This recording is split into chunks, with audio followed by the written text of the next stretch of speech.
नमस्कार, स्वागत है आपका JJN न्यूज में। मैं हूं आपके साथ निशा।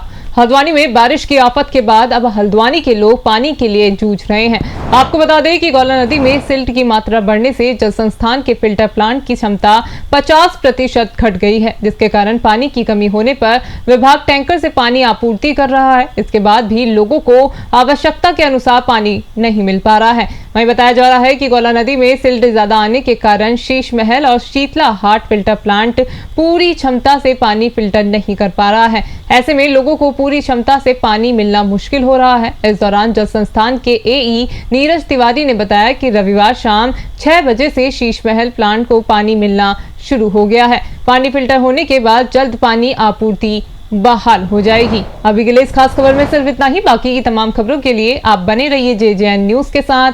नमस्कार।